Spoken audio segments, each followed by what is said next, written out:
convidamos ao palco o professor Dr. Robert Hughes, que irá falar sobre integridade biótica, revitalização do rio Willamette em Oregon, Estados Unidos.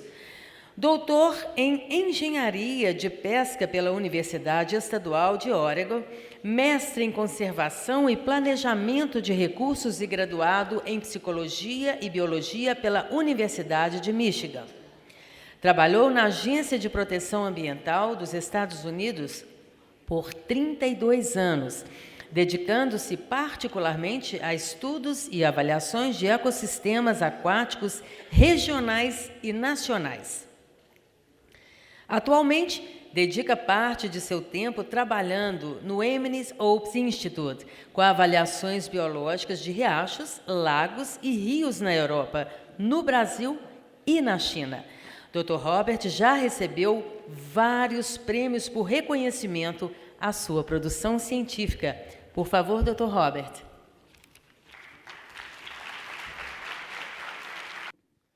Well, we had to get through a few technical difficulties. I would like to Um pouquinho de dificuldades técnicas. Eu queria agradecer os patrocinadores desse encontro. Eu acho que é algo bastante ambicioso e importante. Eu quero organizar os organizadores que facilitaram minha viagem até aqui. Vou começar de uma vez minha palestra. Essa é uma foto do Willamette, do rio Willamette. O rio Willamette é muito semelhante ao Rio das Velhas. A sua área de bacia é quase a mesma. Ele tem cerca de 2 vezes da descarga média, que acontece mais no verão. E a cobertura de vegetação natural é savana, mata e pradaria, acho que é mais ou menos aqui. O uso da terra também é basicamente o mesmo, agricultura, pasto, urbano. E temos uma população menor, nós temos cerca de 2,5 milhões, eu sei que aqui são 5 milhões, o que representa cerca de 65% do estado do Oregon.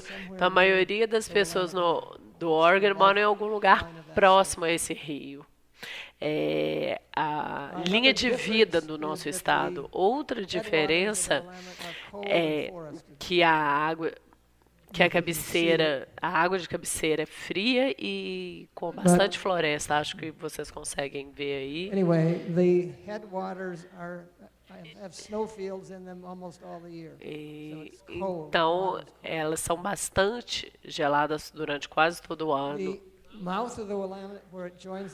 A boca do Willamette, onde ela se junta ao Columbia, foi um porto internacional, é um porto internacional desde 1890, que vai até o Pacífico e para viagens comerciais para a China, Japão e a Ásia. E aí tinha muitos armazéns na parte do porto e para armazenagem de produtos agrícolas, principalmente para remessa para todo mundo. E normalmente havia enchentes todos os invernos, às vezes enchentes bastante sérias. Nós tivemos aqui uma de 1894 com água até os joelhos das pessoas. E por volta de 1900 começaram a remover esses grandes troncos de madeira do rio para facilitar a navegação pelo rio. O resultado disso foi grandes mudanças na topografia do rio. Ele deixou de ter um canal com muitos pequenos canais menores para um canal mais simplificado depois. Você pode ver aqui nessa foto infravermelha que mostra os antigos canais, que mostrava por onde o rio passava e as mudanças nesses Also, canais. once the river was channelized, Depois que turned se into a single canalizou thread o channel, rio e the transformou-se num floodplain canal forest único, disappeared. So about only sumiu a 20% floresta of the da forest that planície once de existed along de the line inundação. exists there now. Agora Just a só few resta scattered 20% dessa mata, dessa Another way vegetação. of seeing that is this Essa foto mostra photo isso um there pouco melhor. back. Você pode You olhar can see aqui em the anastomose 1850, channels, the como floodplain estavam forests, mostly nesses coniferous canais, trees, eram mais árvores coníferas. and then converted now to mostly E agricultural agora lands, são single thread principalmente channel, terras and a few agrícolas, um floodplain único forests. canal e pouquíssima vegetação da planície de So inundação. around 1911, the Então, State em cerca Board de of Health 1911, declared the a Willamette Secretaria open de sewer. It was Saúde essentially estadual falou que contaminated as o Willamette much of the Rio das era Velhas was a few years ago. esgoto a céu aberto, In algo 1926, parecido com o que health acontece boards aqui no ordered Rio a das river Velhas. study, Em and 1926, anti-pollution começaram o league estudo was do done, Rio mostly e criaram uma composed of liga citizens. antipoluição que The era Portland formada City Club, principalmente por 1928, cidadãos. found the river Em 1928, intolerable, ugly, o and filthy. disseram que o rio era intolerável, sujo e feio. Em 1937, duas ONGs criaram um filme chamado o Willamette Poluído e que foi distribuído pelos fóruns públicos, instituições educacionais assim. E isso levou a uma legislação sobre poluição de rios. A Assembleia do Oregon aprovou, mas o governador vetou, principalmente devido à pressão das indústrias. Elas não queriam gastar, elas não queriam ter que pagar para limpar o limpo. Então, isso aqui em 1938, você pode ver, era bastante imundo e tinha restos de sujeira por conta das enchentes e muitos resíduos de polpas dos moinhos.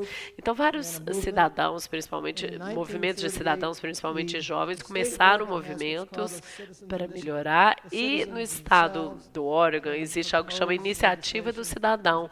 Então, eles podem fazer a proposta legislativa e, se ela for aprovada, ela se torna lei. Então, em 1938, houve essa iniciativa e ela foi aprovada com uma taxa de aprovação de 76%, e essa lei de prevenção de poluição das águas virou lei.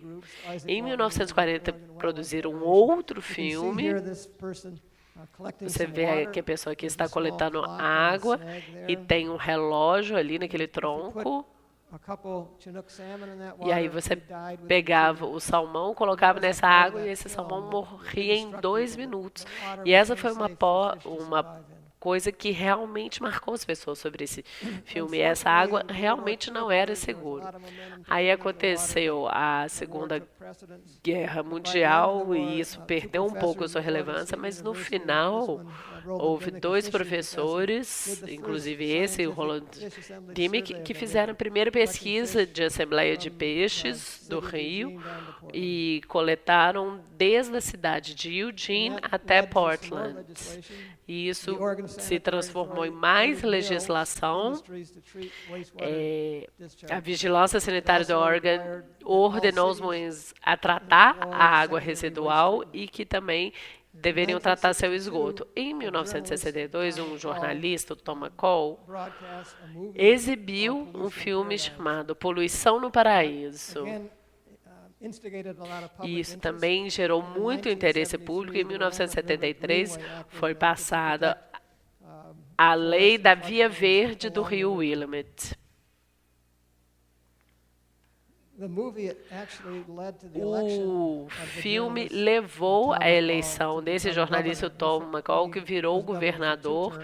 Ele foi governador por 2 mandatos, ele é bastante progressista, apesar de republicano, mas era bem diferente da liderança republicana que temos atualmente nos Estados Unidos.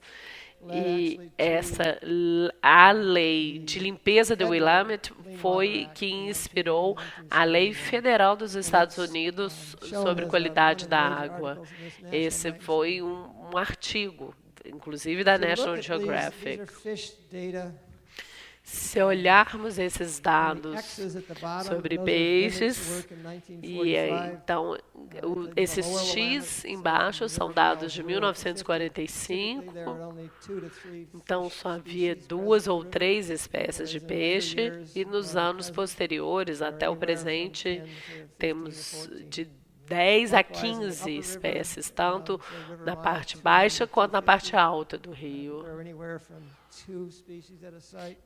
Então, lá também evoluíram de cerca de 2 espécies para atualmente 18. Então, houve um aumento no número de espécies no rio. Quando a gente... Aqui temos uns gráficos de índice da qualidade da água, ele é composto por várias variáveis. Nós vemos aqui o baixo Willamette, o médio Willamette e o alto Willamette. Nós podemos ver que o baixo Willamette ainda tem umas notas baixas, mas todos mostraram melhorias ao longo dos últimos 20, 30 anos.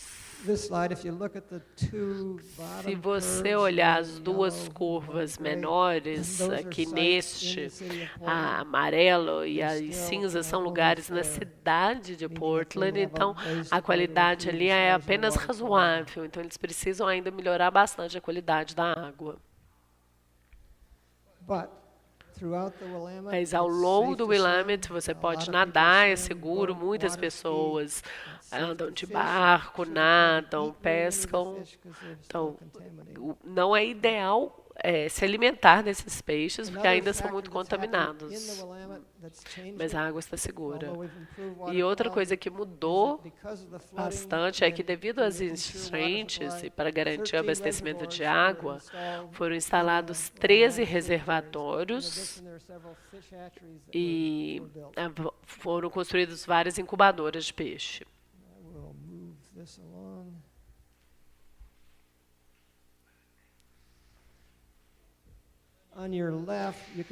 Aqui nesse gráfico à esquerda você pode ver que antes das barragens ocorriam enchentes bastante significativos a cada 2, 10 anos, mas depois, quando olhamos essa linha preta vertical, já não ocorrem mais essas grandes enchentes. Uma enchente grande agora é metade do que já foi uma época. Então, quando a gente pensa sobre essa barragem, ele diminuiu os fluxos no pico de enchente a 40%, mas isso também reduziu a formação de habitat ao longo do rio. Há menos sedimentos chegando ao Willamette, então ele está diminuindo o seu canal.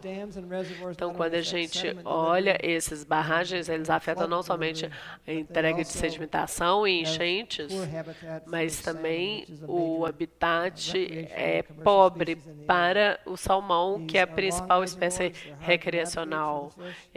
Reservatórios são difíceis para os peixes navegarem, não tem passagens específicas para a ixofauna.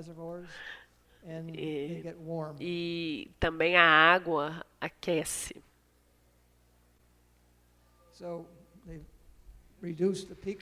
Então, diminuiu os fluxos de pico, inibiu a formação de canais, eliminou os fluxos de descarga, de limpeza e reduziram o movimento de substratos ao longo.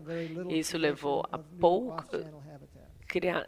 baixa criação de novos habitats fora do canal principal. Então, várias leis foram passadas na década de 60 e 70, leis verdes de limpeza de água.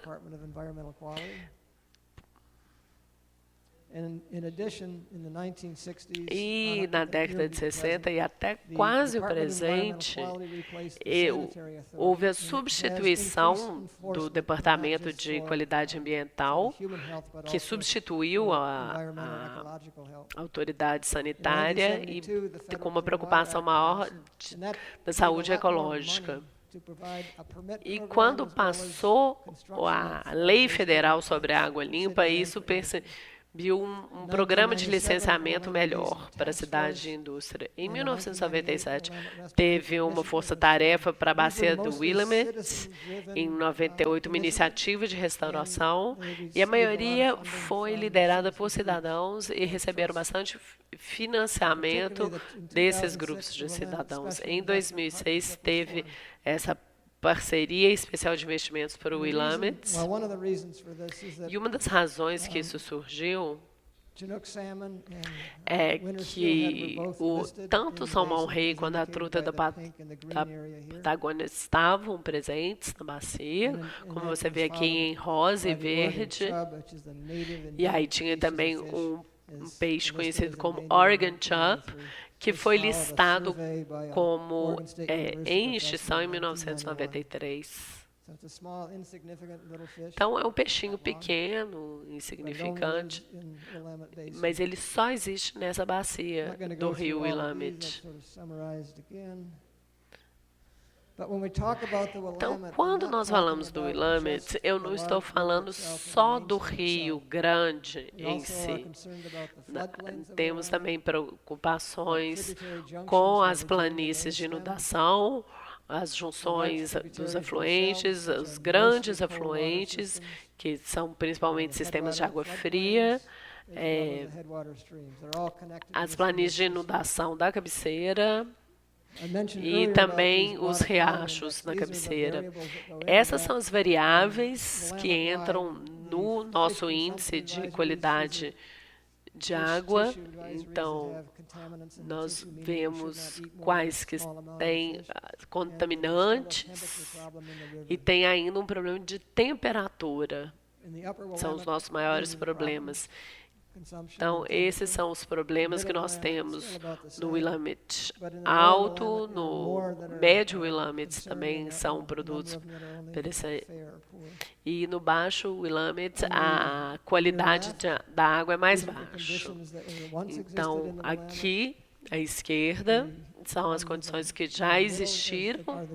À esquerda, isso aqui é o que esse é o planejamento que nós estamos tentando fazer para o ano de 2050 e o que pode acontecer se nós não tivermos nenhum regulamento. Eu já disse antes, a temperatura continua sendo um problema. No verão, é uma temperatura muito alta para o salmão. Nós começamos um estudo para ver onde está a água fria no sistema e de onde ela está vindo. Olhando para os canais secundários, 25 dos canais secundários, eles eram mais frios do que o canal principal, mas nenhum era menos que 2 graus mais frio do que o canal principal. Olhando para os afluentes frios também e as suas junções, todas as partes em azul aqui nessa figura são águas frias vindas de afluentes ou recebidas através do lençol freático. O rosa é o canal principal. Esse aqui, no lençol freático, nós temos ele vindo durante cheias de inverno e outros fatores também.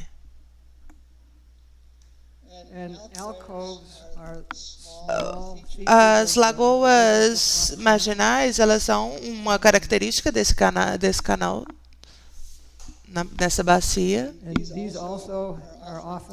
E são fontes de água gelada que entram no canal principal também. Geralmente, elas estão alguns graus mais baixos do que o canal principal. Não sempre, em alguns pontos, os pontos vermelhos aqui, essas águas dessas lagoas são um pouco mais quentes que o canal principal. No ano passado, em agosto, 43 lagoas marginais foram estudadas, mais ou menos metade delas tinham 2 graus eram 2 graus mais frios do que a temperatura máxima do canal principal. E elas tinham um grande número de espécies e indivíduos, mas não tinham espécies não nativas em habitats frios, de água fria. Especialmente os salmonídeos, eles eram 10 vezes mais encontrados em lagoas de água fria. Lembrando que os salmões, eles são espécies que precisam de água fria. No estudo parecido, a gente fez a marcação de 100 trutas e liberamos elas no rio principal e depois elas foram coletadas perto do ponto onde elas tinham sido coletadas. Mais ou menos metade das trutas identificadas foram localizadas nessas lagoas marginais e 25% foram localizadas perto das lagoas marginais com água fria. Em outras palavras, esses peixes, eles encontraram a água fria ou uma área próxima a essa água mais fria. Os refúgios de água fria não são a única função ecológica das planícies de inundação. Durante as cheias, esses não são bons lugares. Os rios não são bons lugares para os peixes e eles devem buscar refúgio nas planícies de inundação. Esse é um exemplo de uma cheia em 1996, perto da minha cidade, no Oregon. Voltando a essas lagoas marginais, no verão, quando elas estão conectadas com o canal principal, há uma grande relação entre o fluxo dentro do canal e a profundidade. Isso acontece nos habitats mais longe dos rios. E no terceiro ponto aqui, nós temos os serviços ecológicos. Eles atuam como esponjas, absorvem água durante a estação seca. Agora eu quero falar sobre esses programas propostos pelos cidadãos. Os conselhos de bacia são grupos da sociedade civil que trabalham com proprietários de terras e trabalham também com agências de fomento. O Biomemorial Trust é um deles, entre outros. O Conselho de Bacias também é uma das organizações que está envolvida. E a ideia aqui é que esse é um programa que se auto-perpetua.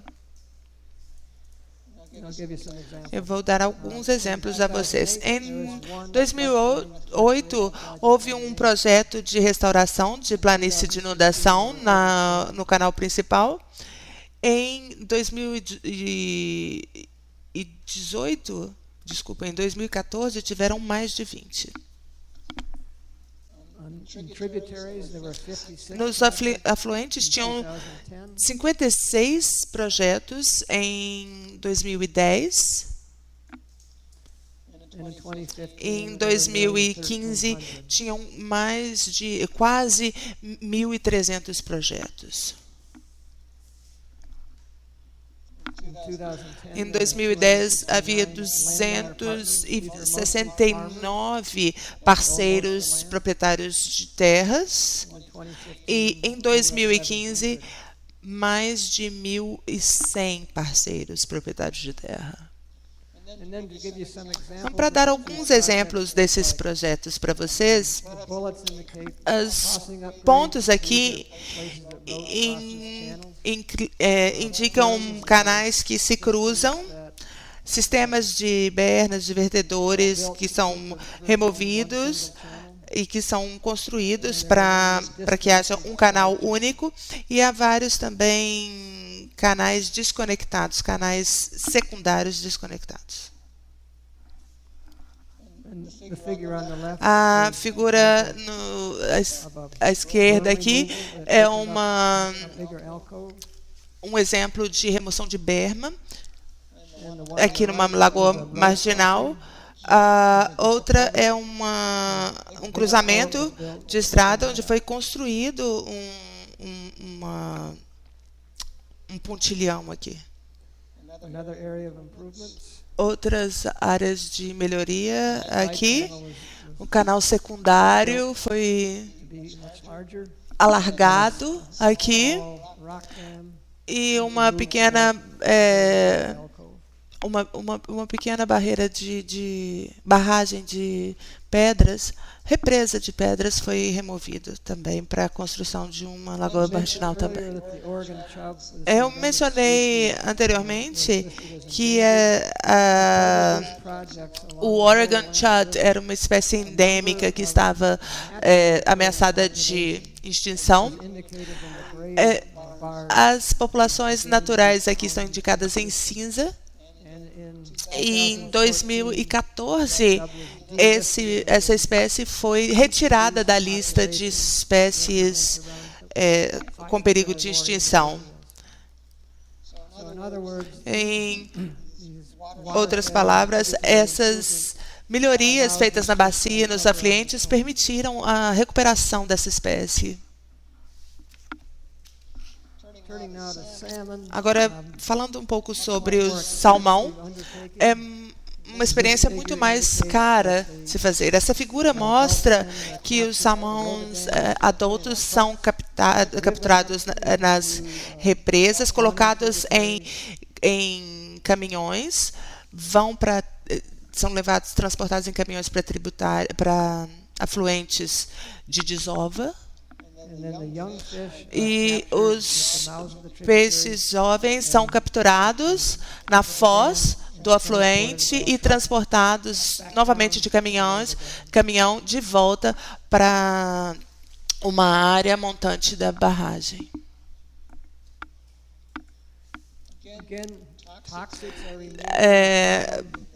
Substâncias tóxicas são um problema na área portuária de Portland. Essas substâncias tóxicas ainda são encontradas nos sedimentos nessa área.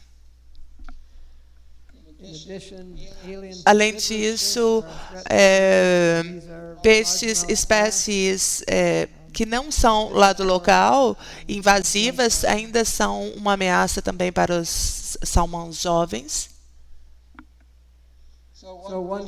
E uma pergunta para a recuperação do salmão é o seguinte: será que o copo está meio cheio ou meio vazio?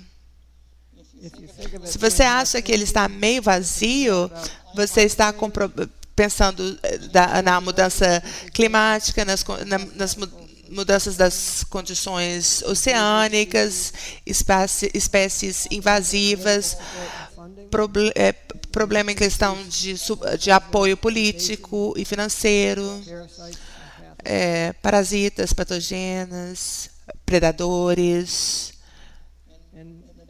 E, além disso, tem a reintrodução de incertezas também em relação ao salmão. Agora, se você está pensando que o copo está meio cheio, quer dizer, você é otimista, você está pensando que tem uma diversidade genética, que há uma plasticidade histórica, eles são resilientes, são adaptáveis. Eles conseguem encontrar refúgios térmicos.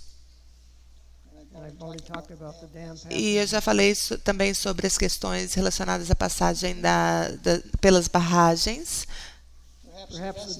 Talvez o melhor exemplo disso seja a recuperação do Oregon Chud, porque se essa espécie conseguiu se recuperar, talvez os salmões também consigam.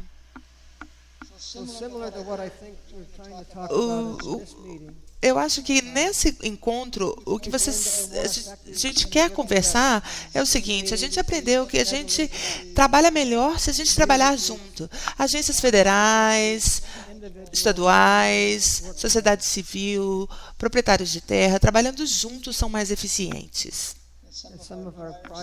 Alguns das pessoas que falaram antes de mim já falaram, esse financiamento flexível e de longo prazo facilita esse escalonamento dos impactos.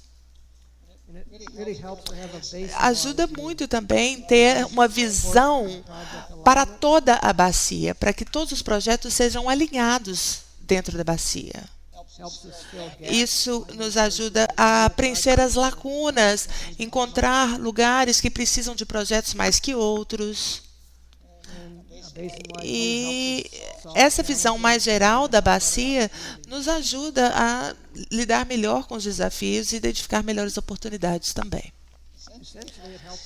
Isso nos ajuda a usar recursos que são limitados de uma maneira inteligente. Então, apesar de a gente ter melhorado a qualidade da água, é importante pensar que um novo rio está sendo formado. E isso depende das dinâmicas das planícies de inundação, dos canais e de tudo mais, dos fluxos de cheia. Concluindo, os rios são bagunçados, especialmente quando eles têm planícies de inundação. As cheias constroem os rios. E é importante perceber que as planícies de inundação não são só uma terra perto dos rios. As planícies de inundação são o rio. E a gente precisa pensar dessa maneira. Então, eu agradeço a todos. Se vocês tiverem perguntas, eu ficarei feliz de responder. Ou se tiverem algum comentário, também fico feliz em escutá-los.